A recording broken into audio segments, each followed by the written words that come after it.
Okay. You know how all of them have little names? And I got the fries were incredible. The fries are so good, yes. And the banana pudding was incredible. They had the sea moss in the banana pudding. So it was incredible. But like the indigestion, I get indigestion anytime I consume a lot of soy. And I really prefer, I like the Light Life products. Yes, they're good. But I can't really do like Morningstar. Right. I can't really do, I grew up on Morningstar, like the little bacon strips and the links and the patties. I used to eat those links. I found out they had egg whites in them. I was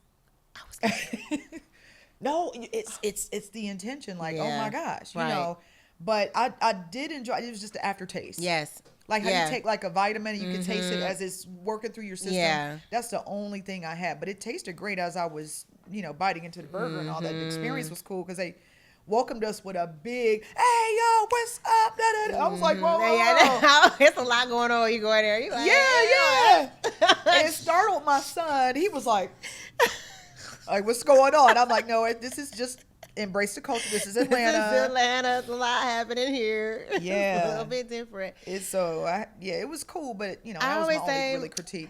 I mean, it's great for people that are trying to get exposed to veganism who will probably never, try any other way. But it's vegan junk food. No doubt, no doubt, no doubt, no doubt. We're my most beautiful queens in the house.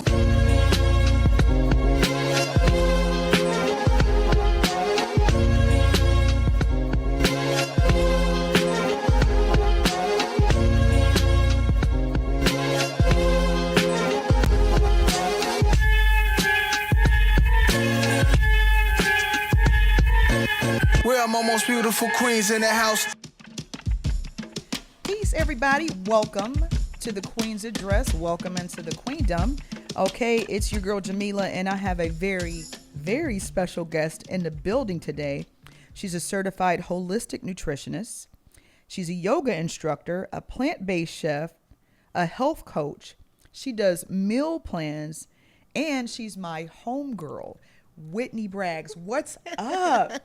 Nice to be here. I'm so honored. Please, thank you so much for having me. Thank you for being available. I know you're a very busy lady. Thank you for being on the show today. And so I want to get right into it. Can you just talk a little bit about your yoga journey and when you first started doing yoga? Well, started practicing, right? You said right. Practicing. Practicing, yes, practicing. So that came about in 2018. Honestly, I was doing it as a way to stretch after a workout. So like I would work out really hard, and so I was looking for something to help me, just loosen up my body after a workout, something to lengthen my muscles. Like I knew how important that was and had no idea like that I was going to actually, fall into the actual practice of yoga, which is really about union. The word yoga means union in Sanskrit. And so it really is about becoming one with God and everything else around you, like that journey to that, right? And they always say yoga is the journey, of the self, through the self, to the self. And so it became part of my spiritual practice. I saw God every time I got on that mat. I was met with some downloads, revelations, gratitude, prayer time. Like it turned into my morning meditation. And so that process of getting into yoga was really transformative for me because I was suffering from so much anxiety at the time. And I didn't realize that there was something that was going to relax me, right? And it's like you total westernized view of yoga, right? It's just like about getting into these poses and trying to capture your pose for Instagram, and really it is something meant to transform me from the inside out. And so that's exactly what it did. So that started in 2018 for me, and just really led and fed into what is my purpose now, which is eat, plant, to prosper. So it's been a beautiful journey. Absolutely. Now, do you teach yoga? Do you have classes and stuff during the week? I do. I teach yoga on Tuesdays. Black woman owned studio. Her name is Tiffany Basket. The studio. Tiff. Come on. Yeah, I was going to say, I was just thinking in my head, when you come back, like, I'm gonna have to make some connections for you because a lot of good people in my circle. But Tiffany is one of those. Her studio is Fitness Collective, and so I teach there on Tuesdays. It's a midday class. It's meant to just reset your day. Like a lot of times, morning decompress, and no matter what happened in the morning, you can still have a good rest of the day. So that's kind of the goal of the class. And then I'll have pop-ups here and there for classes as well. I teach at the spa at the Waldorf Astoria in Buckhead occasionally as well. So got some classes around the city. Listen, I'm trying to spread it. I'm trying to spread the benefits of this to our community. Like that's my goal. Yes, yeah. I'm here for it. I'm so proud. Oh my gosh, but I think it's awesome. I think it's awesome. And so, when did you first decide to go plant-based? So all of this was happening kind of at the same time.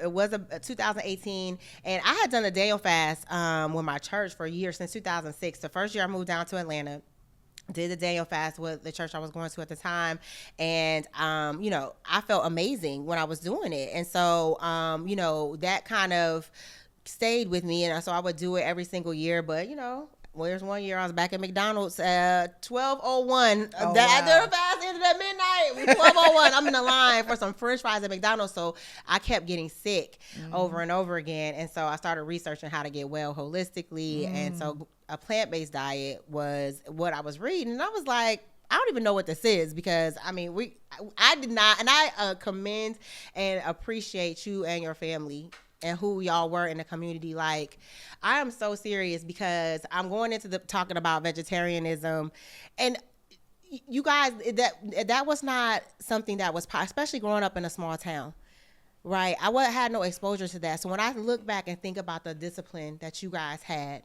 and the foresight and knowledge and wisdom that your family had, I'm sorry, my allergies sometimes flare up. It's okay, girl. I'm getting a little misty over here. The allergies are flaring up here in Atlanta at this time of year. It's the tree pollen in Atlanta happening right now.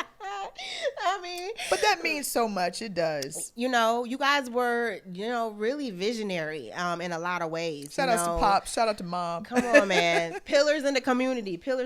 So, when I look at that and see why you were doing it, it's like you start to make the connections right back to people that you saw, doing this. I'm like, okay, let's try it, because I grew up we ate meat and potato on like every single meal. And so I started making that transition because 70% of your immune system is in your gut.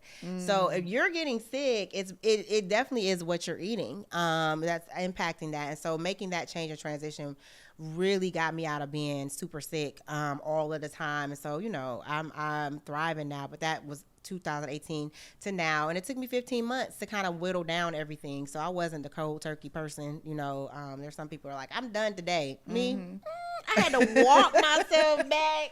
Yeah. So it's a process. It's a process. But I really it healed so many ailments that I was dealing with: migraines, fibroids, aches and pains. I was suffering from a lot of joint pain, and so that totally went away. It was inflammation in the body based on the things that we consume. And so realizing how good I was feeling made it a lot easier. And then God was like, hey, so it's not just about you. I healed you through nutrition for you, but also so that you can share this benefit with your community, because a lot of us are not informed. We're not.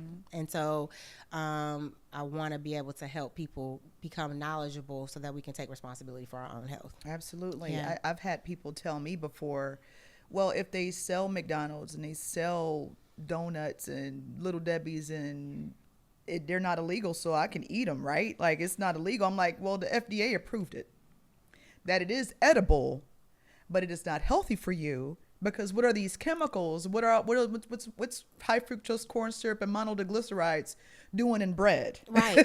Right.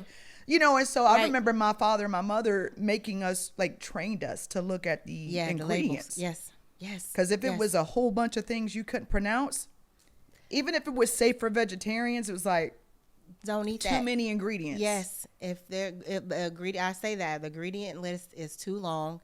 If there are a bunch of things that you cannot pronounce, or if it is something that your great grandmother would not identify as food.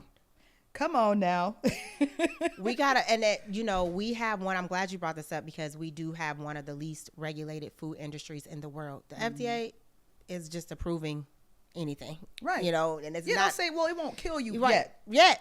It maybe slowly, Right. but it is edible for consumption into the human body. Yes. And I think that has to go. I think that's why you go and you see so many foods banned, like Yes. American foods being banned. Yes.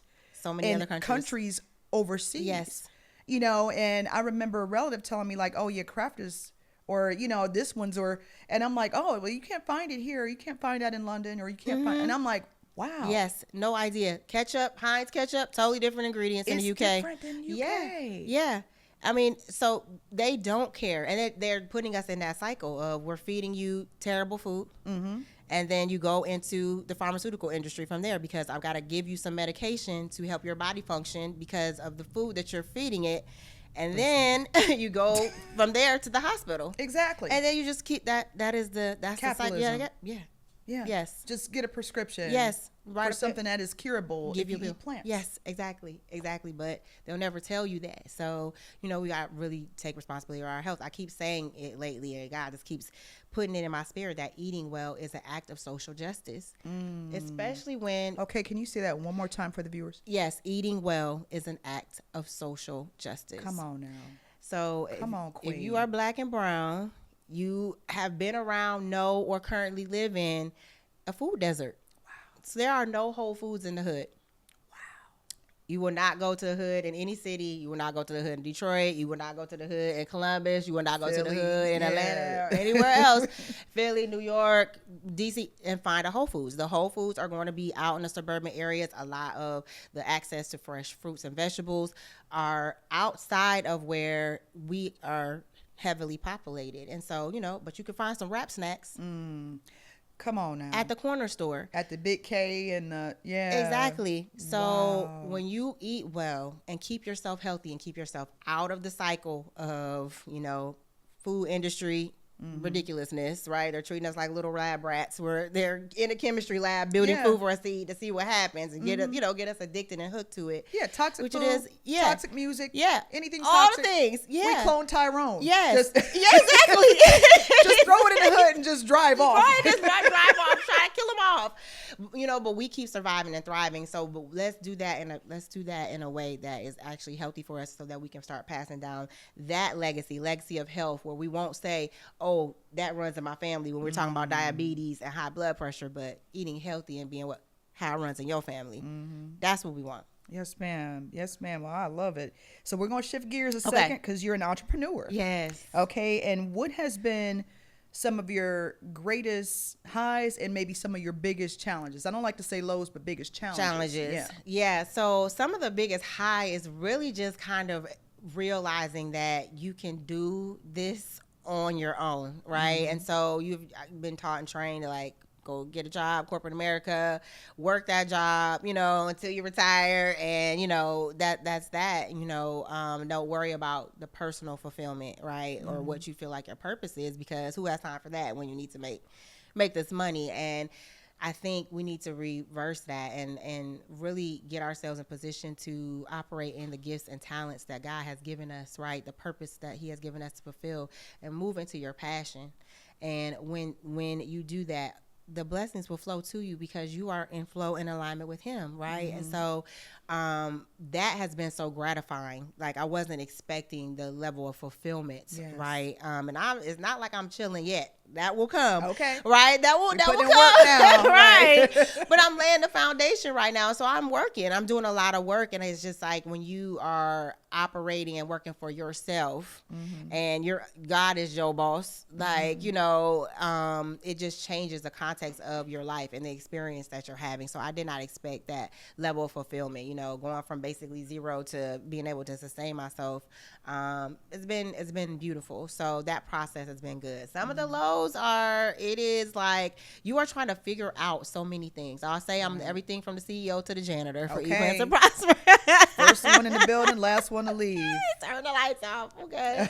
There are so many nights that, you're working, you're just moving, you're trying to get things done, accomplish things, and you're trying to build systems and processes. So for a girl like me who's very creative, I like to live in that space, I want to be in meditation all the time and want to be zen, but I got to move, right? I got to go, and I have to be systematic and think logically about building the business and expanding it and scaling it. And so it is developing that muscle within me. So that has definitely been one of the challenges, but it's been all good, right? Everything works for the good. Absolutely. So, absolutely. Yeah. And so speaking of entrepreneurship, I have to go into this commercial that we saw you in.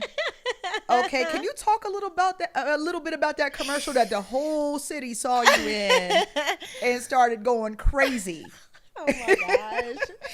So what was that like? It was the whole process was insane, actually. I had joined Weight Watchers because I had my youngest daughter, Marlo, and the weight wasn't coming off, sis. Okay. Now, it wasn't because I wasn't eating the way that I should have been, right? But got into Weight Watchers, and I did find success in the program. I lost weight. They had a community forum in Weight Watchers that had just launched, and so I was pretty active in there.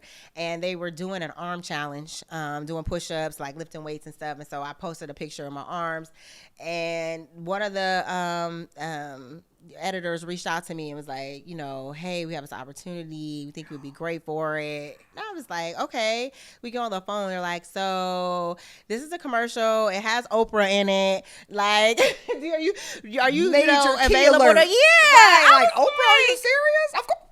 What?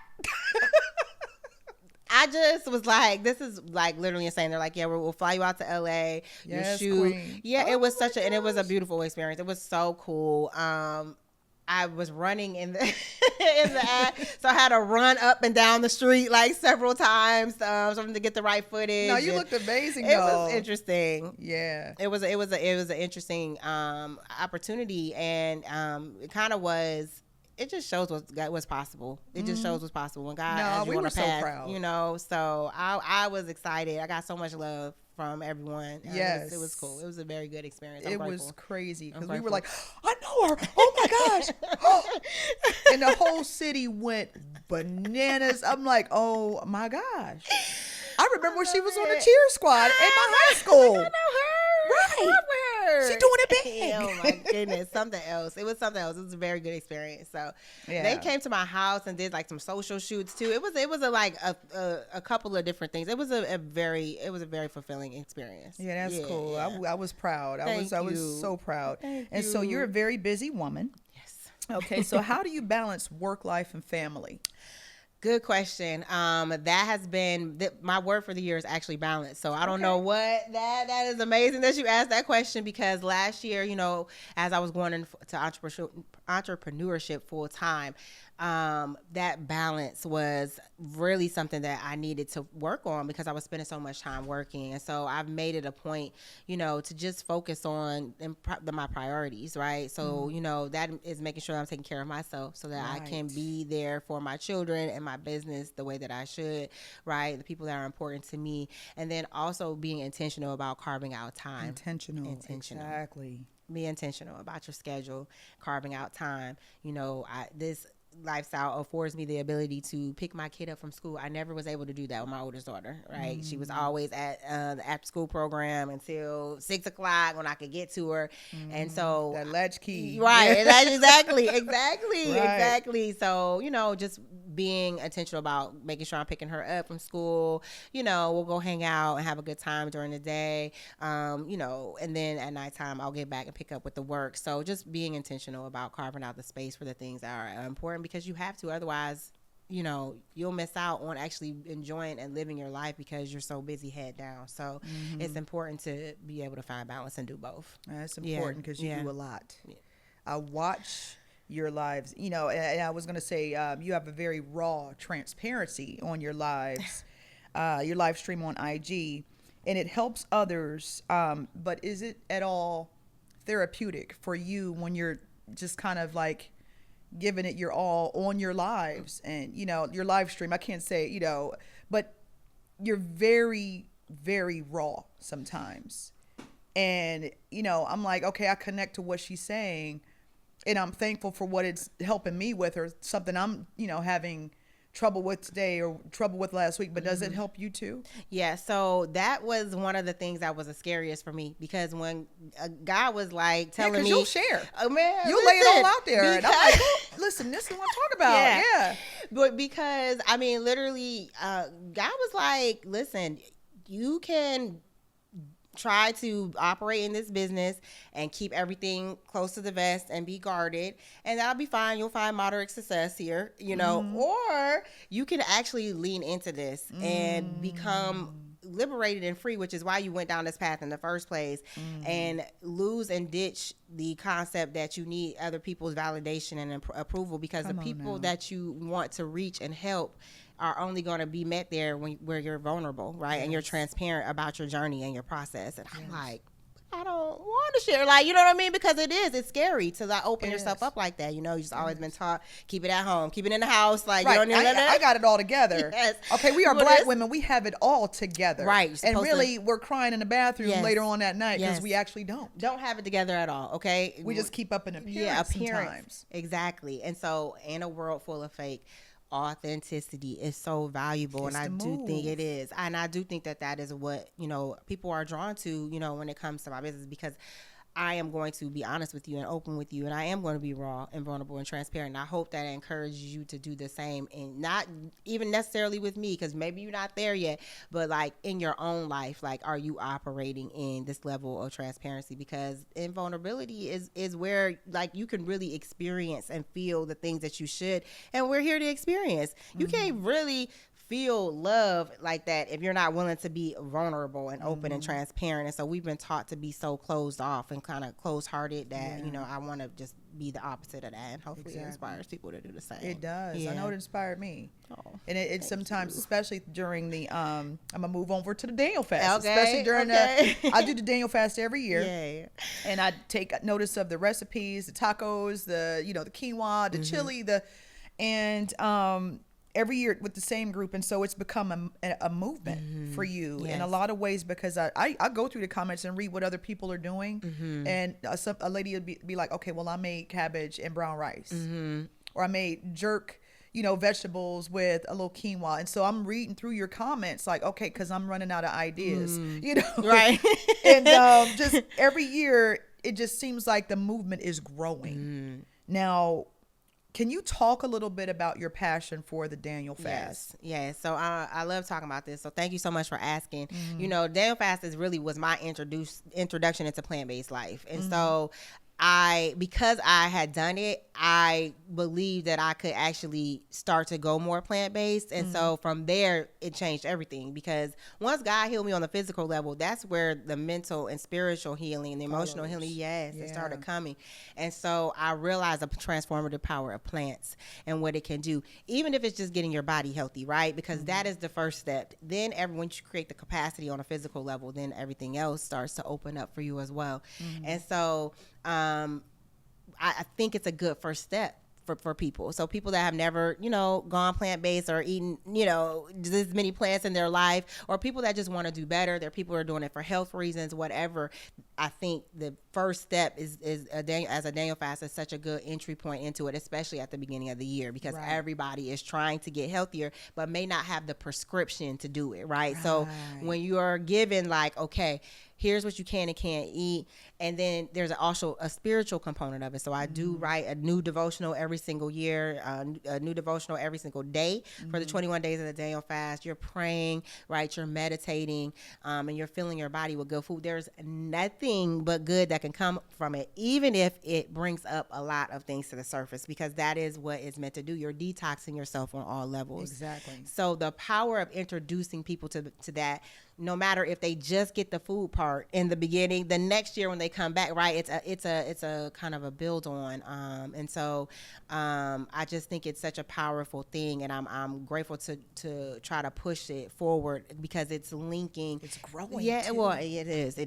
I'm grateful. I'm so grateful. Yeah. But you know, it is that tying yourself together, mind, body, and spirit. You know, it's not separated, and so that, you know, merging of things it's just why I got, certified to be a holistic nutritionist, because I know the value of really paying attention to all levels and facets of your body. And a lot of times that's introduced on a physical level. So that's why I love the Daniel fast so much. Yeah, no, it's cool. I enjoy it because we talked a little bit off camera about the Morning Star and soy versus pea protein. Can you talk a little bit about the disparity between, and I guess really how it affects different people different ways, Yes. So, soy is a huge controversy.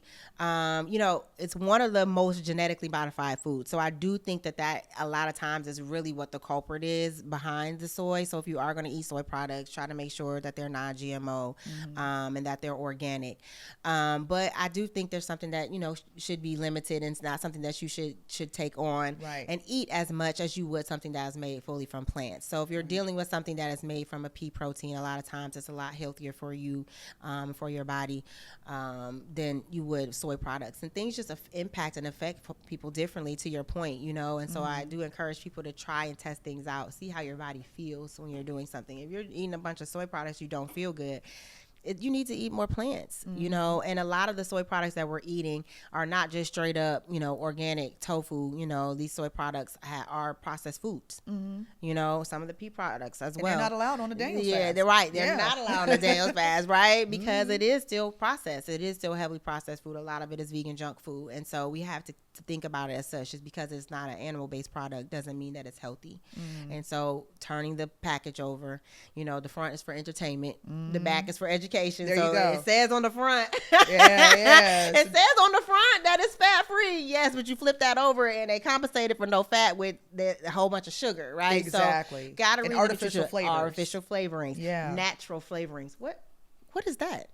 So yeah, we need to make sure that we are doing our due diligence about being concerned about what we are consuming. We're giving so much attention, and we should to cancer research, it's breast cancer, it's all of these things, but let's talk about prevention, right? And a lot of it is turning the package over and saying this has 75 ingredients in it. So it can't, let me just put that back. Right. Because this might not be good for me. It might be tasty, but it might not be good for my body. That's right. That's Yeah. right. And so we have just become accustomed to just picking things up and just eating it, like just mindless eating. So I really try to practice, and one of the pillars of my business is mindful eating. So just being mindful of what you consume in. Absolutely. And so I wanted to talk too a little bit about water. We keep hearing this whole, Dr. Sebi says we need to drink alkaline water. Alkaline water. Can you talk a little bit about the difference between alkaline water, distilled water, and consuming spring water?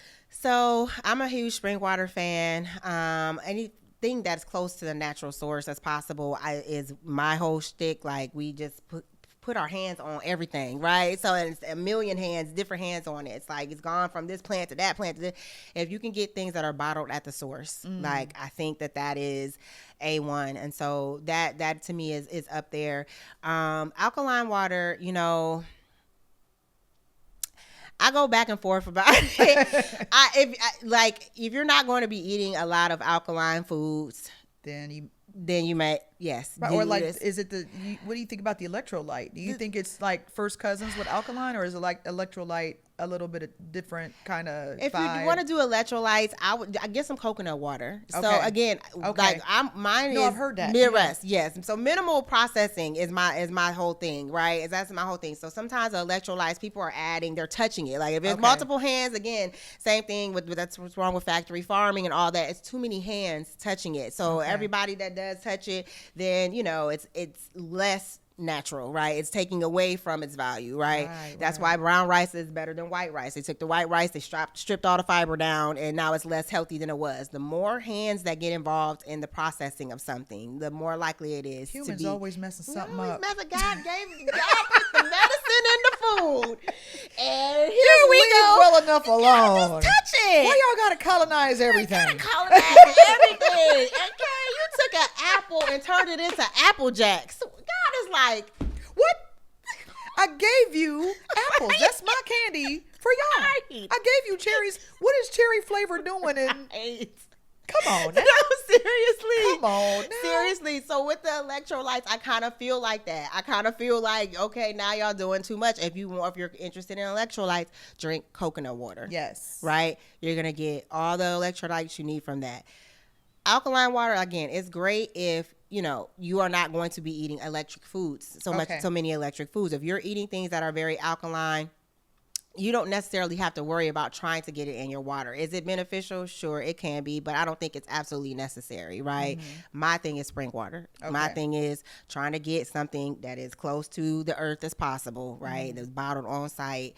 That is going to me, be the best source of water for you, and not that alkaline water is bad in any respect, but, just again, the more hands that are involved, the worse off it is. It can be assumed. Yeah. And so I noticed a beautiful crown. I love your locks. Thank you. Now, was this this decision kind of based on your journey as like holistic, being natural? And then also I want to talk about your lock journey, but also the difference between being vegan and plant-based as well. Yes. Two great things to talk about. The lock journey, I've wanted locks since I was in college. And so actually my college roommate reminded me of that, because I said 20 years, it's been 20 years. She's like, actually it's been a little longer than that, because you wanted these in college. Shout out to Jenna. And this journey has been a journey back to myself. And we talked about this a little bit earlier, putting on this mask, especially Black women wearing this mask, and we get further and further from who the Creator made us to be. And so this journey of kind of this path of enlightenment, the yoga, the nutrition, getting holistic, definitely has helped me kind of shed a lot of those layers and a lot of those, right? And so I'm getting back to me. And so the lock journey was just like, you wanted to do this for so long. Just go for it. Just go for it. Just go for it. And so I'm glad I did. We're almost 2 years in, so it's been quite the journey. Gorgeous Thank too. you. Well, listen, I carried locks for 9 years. I carried locks for, listen, I said, I had carried locks for 9 years. It's short now because I'm and it is this phase where I sweat a lot while I'm working out. Yes. And it's cool. You always have fly hair though. Short hair, don't care. You always have fly hair. But I have been thinking about locking it back up, and I'm just kind of like, right now I just need to work out. Like right now I love working out. But I see yours and I'm getting inspired again. Come on back, sis. I might have to because do it. you were one of my people, because you have those people you like lock goals, even though you just not the comparison, but just like so like they were beautiful. Beautiful. I mean, your hair is beautiful now. Your hair has always been fly. Thank you, sis. That's just is what it is. Thank you so much. Some women keep their hair up, and you are one of those women. Yeah, so. no, I feel you. Yes. And so, just the difference between being vegan and plant-based. Yes. So, because if you're vegan, you can't wear leather, right? Right. So or eat honey. Yes, right. So veganism really is, it is a culture. Like, you're not wearing leather, you don't carry leather bags. Like, you're not doing any of those things. You're also not consuming any animal products on any level, down to the honey. However, veganism is really was based on like the planet and the animals, right? So the concern, about, and we should be very concerned about the gas emissions from the livestock, specifically cows, are causing more damage than all of the cars in the world. Wow.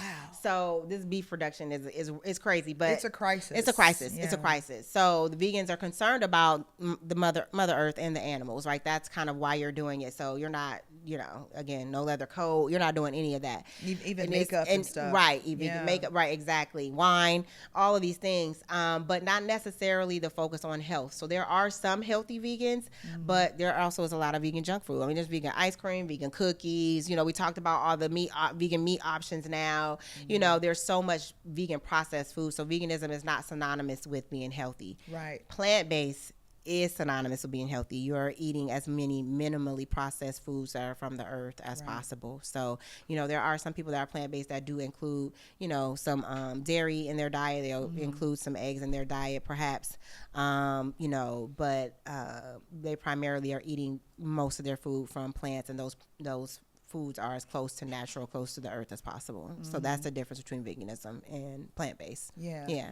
And I just wanted to ask too, are the children plant-based? So no, my girls are not plant-based. They, I didn't grow them up that way. And so I do feel like this is a lifestyle choice. Okay. And I do expose them to as many plants as possible. Yesterday for breakfast, on her own will of her own, Marlo said she wanted pancakes. Then she changed her mind and fixed herself a salad and a big bowl of fruit. Like, that's the type of thing that they will do. My oldest daughter, she was vegetarian for a long time, then pescatarian. She's in college, so she's gone back to eating all the things. Yeah, once they leave the home, it's like, yeah, and she will say, I don't feel that great, and so she'll go back to what she knows. Yeah, what she knows. Train up a child in the way. And so I'm giving them free will, but also exposing them to some really good vegan food. They're open to a lot of options. They are making a lot of healthier choices. They are much more in tune, I feel like, than I was with their bodies and understanding what makes them feel good and what doesn't. And they eat well. They eat, plenty of vegetables and fruit. So, but no, they're not, now if I would do it all over again, they would be. Okay. But will they try the Daniel's fast with you though? Yes, they do a couple days or try and go the whole 10 miles? My oldest goes the whole time. She's doing it in college. That's why I said if she could do it on a poor college student's budget, a lot of people, because people are like, oh, it's expensive. It's like, you don't have to make it expensive. But yeah, my niece is in college as well. So the two of them, they do the Daniel fast. They do the whole thing. And Marlo gave it a good go this year. Okay. Shouts to Marlo. She gave it a good go. Every year is getting longer and longer. So she's getting there. She's getting there. Yeah. No. Every year that I do the Daniel's fast, I always have like a headache the first 4 days because I like to put sugar in my coffee. I like to use the almond milk. I'm thinking almond milk is better than regular milk. Yes. But I'll put the almond milk in thinking it's like a better choice. But when I let it go, I usually, about the first 4 days of the Daniel's fast, I have a headache. And then after that, it goes away. Yes. And then, it forces me to say, okay, now I'm just taking my coffee black. Yes. Because it's still like, okay, it's better to do it this way rather than Daniel's fast come back around and I'm going at it with the headaches again. Yes. And then I would like to give up coffee, but it's something that gets me going in the morning. Sometimes it's a ritual for people. It is in the morning, and so I don't try to take it away from you. And there's nothing wrong with coffee. It's what we put in the coffee. Yes, that'll make it toxic. Yeah, it is. Stevia, the true. I'm gonna send it to you. Not Truvia, but there's another brand that's good. It's got good ingredients in it. It doesn't have all that stuff. All the extra stuff. Yeah. So maybe try a little bit of that. Maybe it'll help me out. Maybe it'll help you. Maybe I get the shakes like. Some sugar. I'm cold, Whitney. Whitney, can you tell me what to do? I'm struggling over. Oh. That's how you are that first couple days of the like day. Jamilah, hang in there, all right? All right. Yes, oh my gosh. Yes. And so you've got a lot going on. What's next for Whitney? What's coming up next? Because you always keep something. Listen. And bust out with it on Instagram. Like, this is what I got going on next. There's been a lot of traction with, the personal chef, private chef side of the business. So, and cooking has been such a passion of mine since I was in high school. And so that is starting to happen. So I'm hoping there are a lot of good opportunities on the table when that is concerned. Also, I've been talking about this cookbook for a long time. So I'm getting asked a lot about it as well. So it started. I just need to shift my focus back to that. So that is definitely coming as well.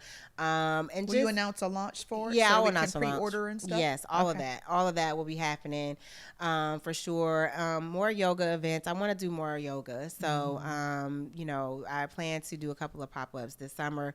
And then just growing the business, expanding and reaching as many people as possible, doing stuff like this so I can expand the reach, and I'm going to be launching another group coaching cohort. So that'll be also the next thing that's coming up because I do offer one-on-one coaching, but I also want to, time is always a factor when you're working in so many different areas. So I'm also thinking, in a bigger way for my coaching services. And so I've done one group cohort for coaching and it was really successful. So I plan to do another one soon, sometime this spring, probably launching in May, where we'll do a group coach. And it's just good to build community, to help you with your motivation and your weight loss goals. Even if it's not weight loss, just getting healthier in general, getting off of some of these medications that they're giving us and like getting yourself back on track. That's a whole other episode. The is. medications that you really don't need. You don't need. You know, you can cure it by just eating the right food, consuming the right food within, and the type of right food that goes to the mind. That's right. You know, it's transformative. Yes. You know. Yes. And so I am so excited for you. What's your social media so that people can join the movement? Yeah, social media. Eat Plants and Prosper movement. Come on with the movement. Come on over. Yes. I can be found on Instagram, Eat Plants Prosper, just Eat Plants and Prosper. And then I'm also on Facebook at Eat Plants and Prosper. You can hit me up at eatplantsandprosper.com for the website. Make sure you sign up for the newsletter. I'm always offering some good nutrition tips as well. I do have a workshop coming up. It's a free workshop, free virtual workshop happening April 3rd. So I don't know when this is going to be out there to the masses, but I'm going to try to do these things monthly where I'm just giving a community forum. I'm calling it the State of Black Health. We got to get serious. We got to get serious. I can't believe I almost forgot about that. Yeah, we got to get serious. Business. Yes, real queen business. You know what I'm saying? Got to get ourselves in alignment on this health so we can achieve and accomplish the purposes that God has given us. So I'm going to just be talking about some tips and tricks on getting your health where it needs to be as we head into spring and summer. This is a good time to do it. People want to do it at the beginning of the year, and that's a great thing. But when spring comes, it's time for us to actually move. And so hopefully it'll help people with their health. So yeah, that's next. So if you want to sign up for that, definitely hit me up. eatplantsandprosper.com. I can be found at Whitney at eatplantsandprosper.com if you want to email me as well. Okay. And do you do co-op for the yoga? Can someone reach you to book you to teach yoga? Absolutely. In their studio or in their home and stuff like that? Yes, absolutely. So I am definitely virtual, and that's been the movement, right? Especially with COVID taught us that, we got to be able to do that. So yes, I can be booked for private yoga sessions, private events and retreats. That's for both yoga and for private chef work as well. So any of those. Doing it. Yes, and the health coaching, right? That's another piece of it. So if you're looking for someone to help you be accountable, create customized plan for you and your health and wellness journey to get you holistically well, that is also something that I do too. So yeah, link up with me. I want to help you. Yes. Link on up. And so Whitney, thank you for being in the building. I'm so proud of you. And I'm just seeing you today makes me so happy because you are killing the game. Okay. And I just see so many amazing things happening for you today and in the future. And so thank you again. I know I texted you earlier, but I'm so thankful that you could be here today. I just think you're a queen and a star, and I just want everybody to see you and follow your journey and join onto the movement. And so thank you. Thank you. Thank you for tuning in to the Queen's Address. Peace Queen, Peace King. Catch you on the next one. Queens in the house.